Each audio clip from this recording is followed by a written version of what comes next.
Hello दोस्तों, नमस्कार। फिर से आप सबका स्वागत है इस वीडियो सेशन में। बाल मनोविज्ञान की ये सुपर फास्ट सीरीज़ मैं लेके आया हूँ और पहले पार्ट में मैंने 1 से 50 प्रश्नों का वन लाइनर आपको कलेक्शन दिया था। ये उसी का सेकंड पार्ट है। इसमें मैं 51 से लेके 100 वन लाइनर अति महत्वपूर्ण प्रश्नों का कलेक्शन आपको देने जा रहा हूँ। ये बाल मनोविज्ञान का है। यूपी-टीईटी, सीटीईटी, सुपर टीईटी और जितनी भी अलग अलग राज्यों की टीईटी परीक्षाएं होती हैं उसमें बाल मनोविज्ञान का जो प्रश्न आता है 30, वो उसी से संबंधित ये वीडियो है। इसको अच्छे से तैयार कर लीजिएगा, नोट कर लीजिएगा। निश्चित रूप से आपके परीक्षा में 30 में से 30, 30 में से 27, 28, 29 इस वीडियो सीरीज से आपको मिलेंगे, इसकी गारंटी है। तो चलिए स्टार्ट करते हैं। 50 तक मैंने आपको कल कराया था, 50 के आगे आज मैं 51 से यहाँ करा रहा हूँ। 51 पे है, सामाजिक विकास का सिद्धांत किसने दिया? वाइगोस्की ने दिया। बहुत रटा रटाया और बहुत ही महत्वपूर्ण है। भाषा विकास सिद्धांत के प्रतिपादक कौन है? चॉम्स्की हैं। ये भी बहुत महत्वपूर्ण है, भाषा विकास सिद्धांत। मनोसामाजिक विकास सिद्धांत के प्रतिपादक कौन है? मनोसामाजिक विकास सिद्धांत के प्रतिपादक हैं एरिक्सन। बहुत महत्वपूर्ण है। तो ये सारे सिद्धांत और उनके प्रतिपादक डायरेक्ट परीक्षा में पूछे जाते हैं, तो इनको आप रट लीजिए, नोट कर लीजिए, रट्टा मान लीजिए, इसका और कोई विकल्प नहीं है। अब आगे बढ़ते हैं। 54 में परिपाक काल का समय होता है, वेरी वेरी इंपॉर्टेंट। परिपाक काल का समय क्या होता है? तो ये होता है 9 से 12 वर्ष। इसको उत्तर बाल्यावस्था भी बोला जाता है, 9 से 12 वर्ष। परिपक्व काल का समय क्या होता है? परिपाक और परिपक्व में कंफ्यूज नहीं होइएगा, इसीलिए मैंने बैक टू बैक लिख दिया है। पहले परिपाक काल फिर परिपक्व काल, ताकि आपका कॉन्सेप्ट क्लियर रहे। परिपाक काल जो होगा 9 से 12 वर्ष है, लेकिन परिपक्व काल जो होगा वो 12 से 18 वर्ष होगा, जो कि किशोरावस्था में आता है। किस मनोवैज्ञानिक ने शैशवावस्था को सीखने का अनोखा काल कहा है? तो सीखने का अनोखा काल कौन सा होता है, पहले तो ये पता होना चाहिए। तो सीखने का अनोखा काल होता है शैशवावस्था।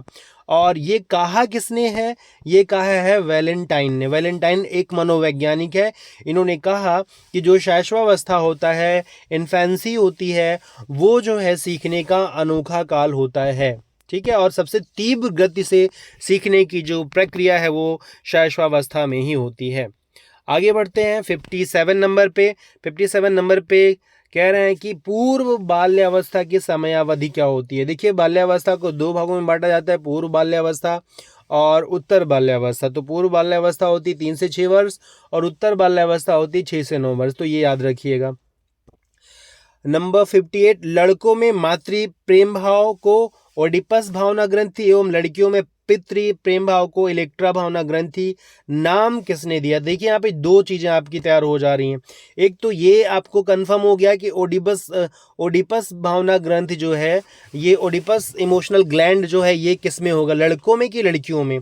तो ओडिपस भावना ग्रंथि ये लड़कियों में होती है, तथा मातृ प्रेम भाव को ओडिपस भावना ग्रंथि कहते हैं। तो ये ओडिपस भावना ग्रंथि लड़कों में होती है। और ये जो इलेक्ट्रा भावना ग्रंथि जिसको पितृ प्रेम भाव कहते हैं, ये किस में होती है? लड़कियों में होती है। तो ये दिया किसने है? तो फ्रायड महोदय ने दिया है। तो ये चीज याद रखिएगा। ओडिपस भावना ग्रंथि किस में होती है? लड़कों में होती है। किस चीज के लिए होती है? माता के प्रति उनका प्रेम ज्यादा होता है।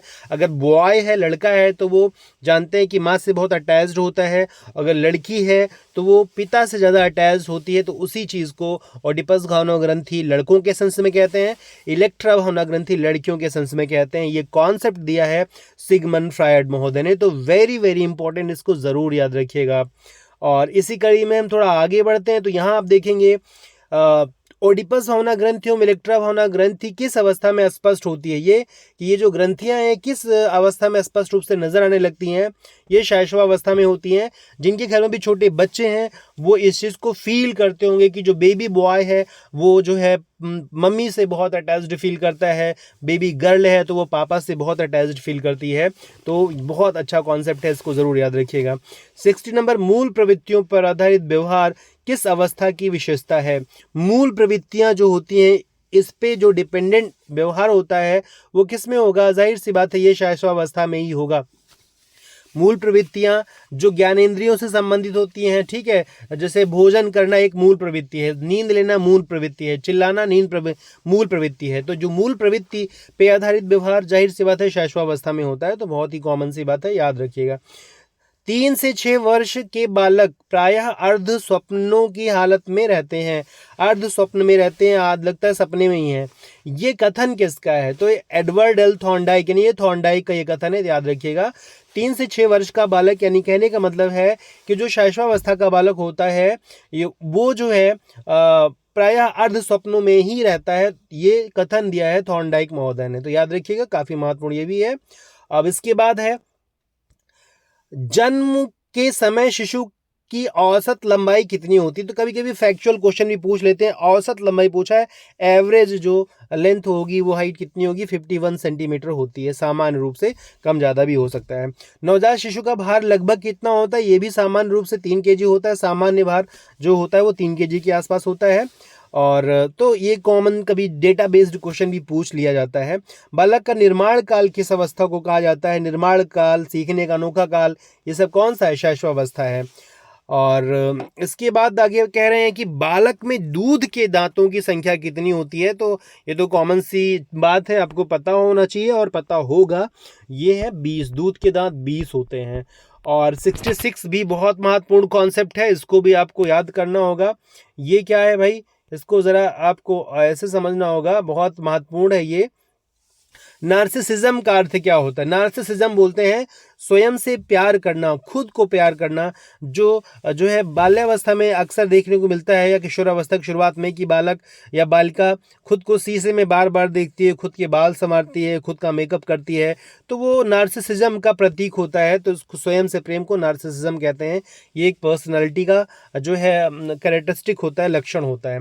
बालक के हाथ पैर प्राथमिक शिक्षक हैं, ये कथन किसने कहा है? बहुत महत्वपूर्ण और बहुत इंपॉर्टेंट ये कथन है कि बालक के जो हाथ पैर हैं वो बालक के प्राथमिक शिक्षक हैं। आप जानते हैं कि बालक कोई भी चीज़ शुरुआत में जब शिशु होता है तो अपने हाथ पैर चला करके ही वो सीखता है, करता है। इसीलिए रूसो महोदय ने कहा कि जो बालक के हाथ पैर हैं वही उसके प्राथमिक शिक्षक हैं। तो कितनी अच्छी बात, मजेदार बात है, जरूर याद रखिएगा। शैशवावस्था में पूर्ण मस्तिष्क का कितना प्रतिशत तैयार होता है? जो बच्चा शिशु होता है तो पूरे मस्तिष्क का कितने प्रतिशत तैयार होता है? तो बहुत अमेजिंग फैक्ट है, बहुत ही इनक्रेडिबल, अविश्वसनीय ये फैक्ट है कि 90% जो हमारा माइंड होता है वो शैशवावस्था में डेवलप हो जाता है। 90% माइंड हमारा विकसित हो जाता है। कितने वर्ष का बच्चा सार्थक शब्दों का प्रयोग करने लगता है? तो ये सार्थक शब्दों का प्रयोग 3 वर्ष का बच्चा करने लगता है। किस अवस्था में काम की भावना प्रबल लेकिन क्रियाशील नहीं होती है? जो काम यानी कि सेक्सुअल डिजायर, जो सेक्सुअल फीलिंग है, वो काम से तात्पर्य यहाँ पे है। क्रियाशील, प्रबल तो होती लेकिन क्रियाशील नहीं होती, तो आप जानते हैं शैशवावस्था में होती है। परियों की कहानी को किस पद्धति में महत्व दिया जाता है? तो मॉन्टेसरी पद्धति जो है, शिक्षण की मॉन्टेसरी पद्धति में फेरी टेल्स को इम्पोर्टेंस दिया जाता है, परियों की कहानी को महत्व दिया जाता है। अब आगे चलते हैं, तो 72 नंबर पे देख पा रहे होंगे, किस मनोवैज्ञानिक ने बाल्यावस्था को मिथ्या परिपक्वता का काल कहा है? मिथ्या परिपक्वता का काल, very very important, star mark का है, रॉस महोदय ने कहा है। मिथ्या परिपक्वता का काल कौन सा काल है? तो ये है बाल्यावस्था का काल है। किसने कहा है? रॉस महोदय ने कहा है, तो याद रखिएगा। शैशवावस्था के अंत और बाल्यावस्था के प्रारंभ के काल को क्या कहते हैं? ये बहुत महत्वपूर्ण है, आंत प्रज्ञ काल कहते हैं। यानी कि शैशवावस्था शैशवावस्था समाप्त हो रही हो और बाल्यावस्था की शुरुआत हो रही हो, तो वो जो ट्रांजिशन पीरियड होता है उसी को आंत प्रज्ञ काल कहते हैं। तो ये टर्म आंत प्रज्ञ काल याद रखिएगा, बहुत महत्वपूर्ण है, क्योंकि जब ये इस रूप में आएगा तो आप गलत कर सकते हैं। अब देखिए 74 पे है, सामूहिक खेल और शारीरिक शिक्षा प्राथमिक विद्यालय के पाठ्यक्रम के अभिन्न अंग होना चाहिए। सामूहिक खेल और शारीरिक शिक्षा प्राथमिक विद्यालय के पाठ्यक्रम के अभिन्न अंग होना चाहिए। यह कथन किसका है? ये कथन मनोवैज्ञानिक कॉल्सनिक का है। तो याद रखिएगा, ये भी बहुत महत्वपूर्ण और लॉजिकल बात कह रहे हैं कॉल्सनिक महोदय। बाल्यावस्था संवेगात्मक विकास का अनोखा काल है, ये भी एक बहुत इंपॉर्टेंट स्टेटमेंट है, इसको भी आप नोट करके याद कर लीजिएगा। बाल्यावस्था संवेगात्मक विकास का अनोखा काल है, ये किसने कहा है? कोल एवं ब्रूस ने कहा हुआ है, ठीक है। सीखने का अनोखा काल शैशवावस्था, लेकिन संवेगात्मक विकास का जो है अनोखा काल है तो वो याद रखना कॉल ब्रूस ने कहा है और बाल्यावस्था के सेंस में कहा है। तो बहुत महत्वपूर्ण ये तथ्य है। आगे देखिए 1976, 9 से 12 वर्ष की अवधि को किस नाम से जाना जाता है? तो इसको 9 से 12 वर्ष की अवधि को परिपाक काल कहा जाता है। इससे पहले भी चर्चा किया मैंने। प्राथमिक विद्यालय में प्रवेश की अवस्था किस अवस्था को कहा जाता है? तो प्राथमिक विद्यालय में जाहिर सी बात है बाल्यावस्था में बालक प्रवेश लेता है, तो ये भी इंपॉर्टेंट बात है। बाल्यावस्था में हड्डियों की संख्या कितनी होती है? तो ये भी वैसे तो स्वस्थ मानव के शरीर में आप जानते हैं कितनी हड्डियां होती हैं, आप सबको पता है कि 206 हड्डियां होती हैं, लेकिन अगर शैशवावस्था की बात की जाए, बाल्यावस्था की बजाय, तो यहाँ पे 305 हड्डियां होती हैं। बाद में वो जुड़ करके एक हो जाती हैं और कम हो जाती हैं। तो बाल्यावस्था में 350 हड्डियां होती हैं। कौन सी अवस्था में बालक क्यों और कैसे का प्रश्न करता है, यानी कि बच्चा क्यों और कैसे यानी लॉजिकल और तार्किक प्रश्न कैसे करने लगता है, किस अवस्था में करने लगता है? तो बाल्यावस्था में करता है। आपके घर में अगर बच्चा है 6 से 12 साल का है तो प्रश्न पूछ पूछ के आपकी खोपड़ी खराब कर देता होगा, क्योंकि वो इसी अवस्था से गुजर रहा होता है। इसीलिए हमें उसको समझने की ज़रूरत होती है, उसे अच्छे से मॉनिटर करने की ज़रूरत होती है, क्योंकि उसके अंदर ये जो प्रश्न पूछने का कीड़ा है वो जो है बाय डिफ़ॉल्ट है सिस्टम में, नेचर ने दे रखा हुआ है, तो हमें उसको उसी के हिसाब से डील करना चाहिए, इरिटेट नहीं होना चाहिए। तो ये भी बहुत महत्वपूर्ण बात है कि 6 से 12 वर्ष में यानी बाल्यावस्था में ये होता है। आगे वास्तविक जगत में प्रवेश की अवस्था किसे कहा जाता है? वास्तविक जगत में, रियल वर्ल्ड में बच्चा कब एंट्रेंस लेता है, कब प्रवेश करता है? तो बाल्यावस्था में होता है वास्तविकता। भाई 6 से 12 वर्ष का बच्चा होगा तो इमेजिन करिए कि वास्तविक दुनिया में प्रवेश उसका हो जाता है। ऐसे ही बाल्यावस्था में मस्तिष्क का विकास कितने प्रतिशत होता है? आप जानते हैं शैशवावस्था में 90% होता है और बाल्यावस्था की बात करेंगे तो 95%, 95% होता है। रचनात्मक कार्यों में आनंद की स्थिति किस अवस्था में होती है? रचनात्मक कार्य का मतलब पेंटिंग बनाना, ड्राइंग बनाना। तो ये जानते हैं कि बाल्यावस्था में बच्चों को रचनात्मक कार्य करना, खिलौना बनाना, पेंटिंग करना खूब आता है, तो वही पूछ रहे हैं आपसे, उनको आनंद मिलता है। संचय काल, संग्रह करना, इकट्ठा करना, अकोमोडेट करना की समयावधि क्या होती है? 6 से 9 वर्ष। ये भी बाल्यावस्था यानी कि पूर्व बाल्यावस्था में देखा जाता है कि बच्चे कंचे, गोली, टूटी फूटी खिलौने, कुछ भी वो इकट्ठा करके रखे रहते हैं, जो उनके काम की चीज़ नहीं भी है उसको भी बैग में, झोले में इकट्ठा करके रखते हैं, उसी को संचय काल कहते हैं। वो 6 से 9 वर्ष के बालक को इमेजिन करके आप उसको रिलेट करके याद रख सकते हैं।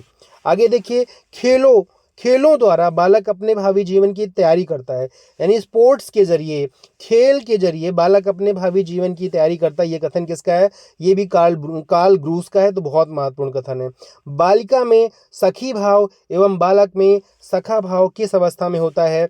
ये बाल्यावस्था में होता है। ये भी बहुत महत्वपूर्ण है और बहुत कॉमन सी बात है जो आपने देखा होगा, महसूस किया होगा। आगे देखिए 82 पे है, रुचियों में परिवर्तन एवं बहिर्मुखी व्यक्तित्व का विकास किस अवस्था की विशेषता है? तो ये बाल्यावस्था में ही होता है। भाई बच्चा जो है उसकी रुचियां बदलती हैं, उसके बाद वो बहिर्मुखी व्यक्तित्व यानी घर से बाहर निकलना, दोस्ती करना, लोगों से मिलना, ये उसकी पहचान होती है। तो बाल्यावस्था में कितने अस्थायी दांत होते हैं? तो ये भी एक डेटा है, तो 27 होते हैं। किसने किशोरावस्था को संघर्ष, तनाव, तूफान एवं विरोध की अवस्था कहा है? तो ये वेरी वेरी इंपॉर्टेंट में है, ज़रूर याद रखिएगा। स्टेनले हॉल जो है अमेरिका के एक मनोवैज्ञानिक, उन्होंने कहा कि किशोरावस्था तनाव, दबाव, संघर्ष एवं विरोध की अवस्था है। स्टेनले हॉल की बहुत फेमस और कई बार पूछी गई परिभाषा है, तो इसको किशोरावस्था के सेंस में ज़रूर याद रखिएगा। तो वेरी वेरी इंपॉर्टेंट है 84, स्टेनले हॉल। मनोवैज्ञानिक किस अवस्था को समस्यात्मक अवस्था की संज्ञा देते हैं? तो समस्यात्मक अवस्था किशोरावस्था को ही बोलते हैं। क्यों कहते हैं आप जानते हैं?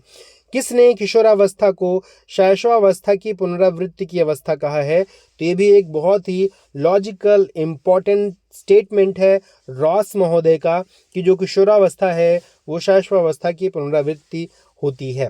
घनिष्ठ और व्यक्तिगत मित्रता उत्तर किशोरावस्था की विशेषताएं होती हैं, ये किसने कहा? वैलेंटाइन ने कहा है। ये जाहिर सी बात है भाई, किशोरावस्था में जो बच्चा जब 12 से 18 साल का होता है तो बहुत ही जिगरी यार वाला जो है दोस्ती करता है, तगड़ा जो है दोस्त बनाता है, घनिष्ठ मित्र बनाता है, और ये उत्तर किशोरावस्था में पाया जाता है। तो ये भी एक सामाजिक तथ्य जो आपको पता होना चाहिए। आगे, किशोर की वर्तमान की शक्ति और भावी आशा को प्रस्तुत करता है। किशोर ही वर्तमान की शक्ति और भावी आशा को प्रस्तुत करता है। ये कथन बहुत ही लॉजिकल, बहुत ही इंपॉर्टेंट है, और ये कहा किसने है? ये कहा है क्रो एंड क्रो ने। तो ये बहुत महत्वपूर्ण है और बहुत ही लॉजिकल बात इन्होंने कही है। किशोर का निर्णय करने का कोई अनुभव नहीं होता है। सही बात है, किशोर का जो निर्णय होता है वो अनुभव पे आधारित नहीं होता है वो। तो ये किसने कहा? स्किनर महोदय ने कहा हुआ है। तो ये भी इंपॉर्टेंट है। एडोलेसेंस किसकी रचना? ये एडोलेसेंस एक पुस्तक है, किताब है। ये किसने लिखा है? तो जीएस हॉल ने लिखा हुआ है। तो ये भी याद रख के चलिएगा, क्योंकि ये कभी कभी पूछ लेता है। आगे चलिए, किशोर में जो शारीरिक, मानसिक और संवेगात्मक परिवर्तन होते हैं वे अकस्मात होते हैं। ये किसने कहा? ये भी जीएस हॉल ने कहा है कि जो भी परिवर्तन उसके अंदर होते हैं वो अचानक से सडन हो जाते हैं। Hadow committee, very very important, का विषय क्या था? हैडो कमेटी का विषय किशोरावस्था था। तो ये भी याद रखिए, यानी हैडो कमेटी किस अवस्था से संबंधित है? तो उत्तर होगा किशोरावस्था से संबंधित है। तो बहुत महत्वपूर्ण है ये। प्रज्ञा के कितने दांत होते हैं? जिसको अक्ल दाढ़ कहते हैं, उसी को प्रज्ञा के दांत बोलते हैं। तो कितने होते हैं? तो ये 4 होते हैं। 4 अक्ल दाढ़ होती है, 4 प्रज्ञा के दांत होते हैं, याद रखना है आपको। किशोरापन किशोरियों में किशोरों की तुलना में कितने वर्ष पहले आता है? यानी जो टीनेजर की कंडीशन है, किशोरियां जल्दी सक्रिय होती हैं, बालिकाएं जल्दी सक्रिय होती हैं, कितने 2 साल पहले? 2 साल पहले। तो याद रखना है। किशोरावस्था में समानता एवं विभिन्नता दोनों गुण पाए जाते हैं। ये कथन किसका? ये वैलेंटाइन का कथन है। कथन वाले तो रट करके, नोट करके रट्टा मारना, उनका और कोई विकल्प नहीं है। और इसके बाद है, मानसिक विकास 15 से 20 वर्ष की आयु में अपने उच्चतम सीमा पर पहुंच जाता है। ये कथन किसका? वुडवर्थ महोदय का। यानी कि 20 साल तक की उम्र में आपको जो बनना है, जो सोच डेवलप होनी है, वो हो जाती है, अपने पीक पे होती है। अक्षर लिखना शिशु कब प्रारंभ करता है? तो अक्षर लिखना शिशु 4 वर्ष में प्रारंभ कर देता है। इसको भी आप प्रैक्टिकल रूप में देख सकते हैं अपने घर के बच्चों में। और बच्चा रंगों की पहचान कब करने लगता है? यहाँ 5 वर्ष लिखा है, जबकि आजकल के जो हाईटेक बच्चे आ रहे हैं 5G 6G, वो 1-2 साल में ही रंगों की पहचान करना शुरू करते हैं। लेकिन वो बहुत जनरल सेंस में, पुराने सेंस में 5 वर्ष लिखा हुआ है। जब बालक 6 वर्ष का होता है तो उसकी मानसिक योग्यता का लगभग पूर्ण विकास हो जाता है।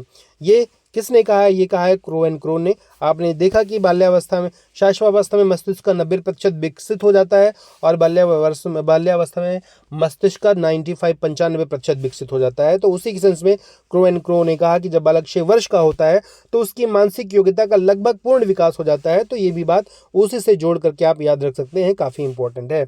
मैकडूगल के अनुसार मूल प्रवृत्तियां कितनी होती है? तो मैकडूगल महोदय ने 14 मूल प्रवृत्तियां बताई हैं, और इन 14 मूल प्रवृत्तियों के बारे में आगे मैं आपको बताऊंगा, अगले पार्ट में आपको पढ़ाऊंगा। तो ये जितने भी प्रश्न मैंने आपको वन लाइनर में कराए हैं, ये सारे के सारे बहुत महत्वपूर्ण हैं, और ये एग्ज़ाम का हिस्सा कई बार रह चुके हैं। तो मुझे उम्मीद है इनकी प्रश्नों की जो एक वस्तुनिष्ठता है, प्रश्नों की जो प्रासंगिकता है, उसको समझते हुए आप इन हर प्रश्नों को याद कर लेंगे, तैयार कर लेंगे, और प्रैक्टिस करते रहेंगे। तो मुझे उम्मीद है आपको ये वीडियो पसंद आया होगा। आया है तो लाइक कर दीजिए, शेयर कर दीजिए, और कमेंट में अपनी प्रतिक्रिया भी दीजिए। पूरा वीडियो देखने के लिए आपका बहुत बहुत शुक्रिया। मिलते हैं नेक्स्ट वीडियो में, तब तक के लिए आपको जय हिंद।